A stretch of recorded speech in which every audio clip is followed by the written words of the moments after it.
Squadron commander in combat, and I'm given to understand that she also fought and resolved that female service members, when they were being asked and forced to wear burqas, they no longer had to wear those burqas. This is a woman who fights for our values. The next candidate for the CD8 race up to the stage, Sally.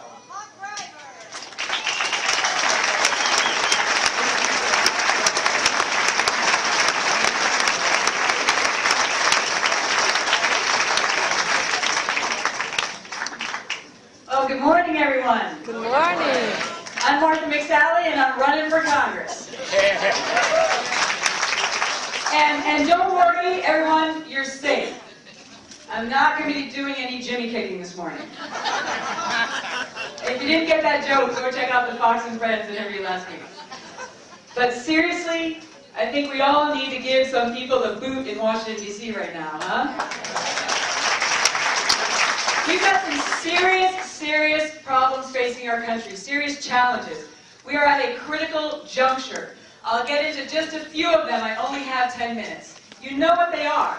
It's the debt that is suffocating us. It's the economy that is yet to be stimulated in order to allow American people and innovation to get back to work and create real jobs for real economic stimulation.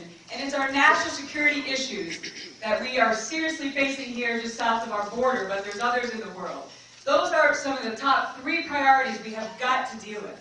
When it comes to the debt, I most recently was serving as a professor of national security studies at the George C. Marshall Center in Europe. The class we just taught, I had a student who was from Greece. You guys have been watching what's going on in the news in Greece, right?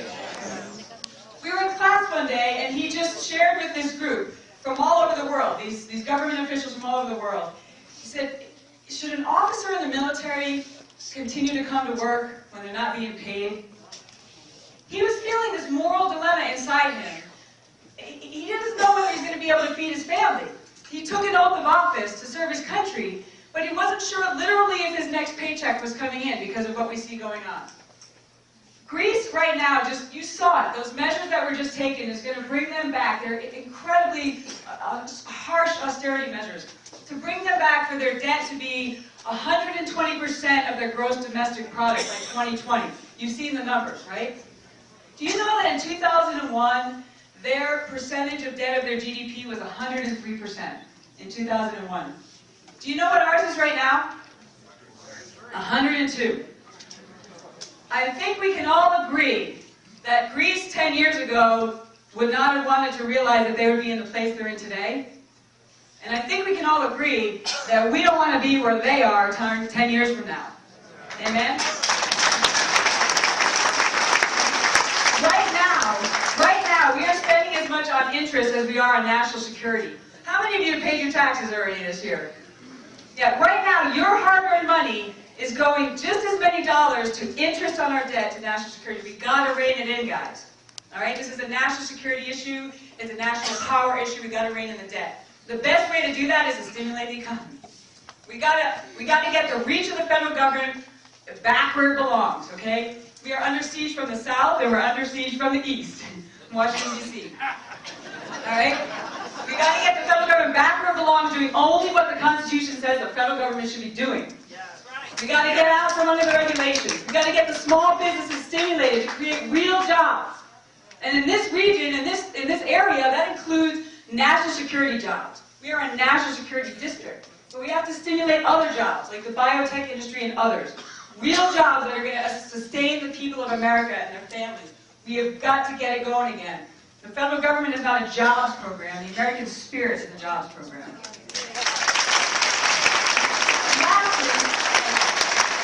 Lastly, we have got to deal with our serious national security threats. The closest to us is just south of our border. It's not just about immigration. It's about national security. It's about transnational criminal organizations that are infiltrating our neighborhoods, trafficking people, weapons, drugs, and money. And they are serious about it. They are militaristic about it. And it is affecting this community like none other in the nation. And the congresswoman who represents this district needs to lead the fight in Washington, D.C. to pay attention to this and get it solved. It takes political will. If you look at the amount of money that we have spent trying to secure our border and deal with this threat strategically, it's rounding error compared to what we're spending in other places in the world. It's rounding error compared to what we're spending even in Afghanistan right now. We have to take it seriously. It's a serious national security threat. You guys can check out my resume on McSallyForCongress.com. I'm a retired colonel. I've served my country for 27 and a half years. I've commanded in combat.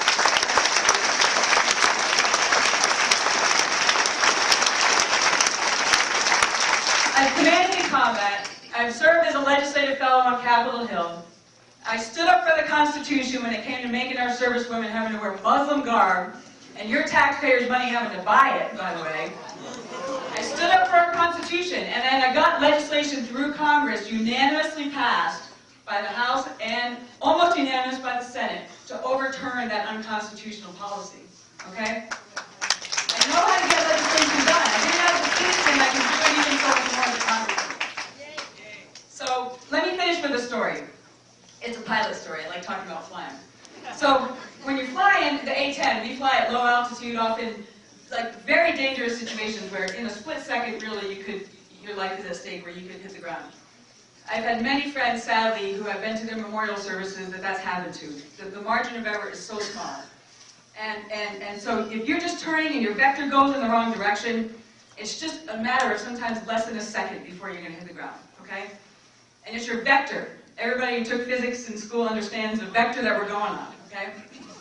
When you recognize it's time to change your vector, you got to do something. You got to go to max power, you got to pull back on the sticks, and you got to max perform the airplane in order to get your vector going in a different direction. If you overcorrect, you'll get into a stall and you're still going to crash, okay? But you need to do the right thing. But even if you notice it, sometimes your vector is going where you can't even pull out of it. And sadly, I've had friends who died in that situation. I've been in a situation where I almost actually died in that situation. Right now, our vector in this country is going in the wrong direction. We need a pilot who's going to lead us out of it. We need a pilot with the experience, the proven leadership, the moral courage, and the experience at the national and international level in order to address these issues that we face. They're serious.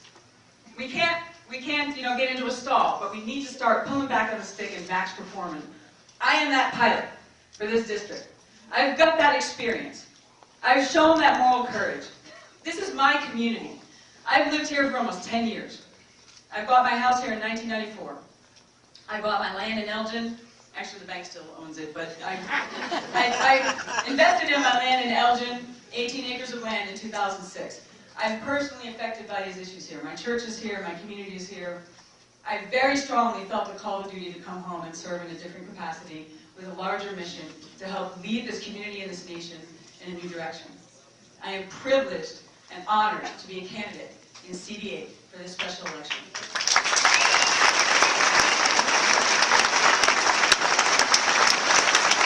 And I want to represent you. I want to earn your trust. I'm authentic, you'll see it. I say what I mean, and I mean what I say. And we got to work together in order to address these issues and get our vector going in the right direction. God bless you, and God bless America.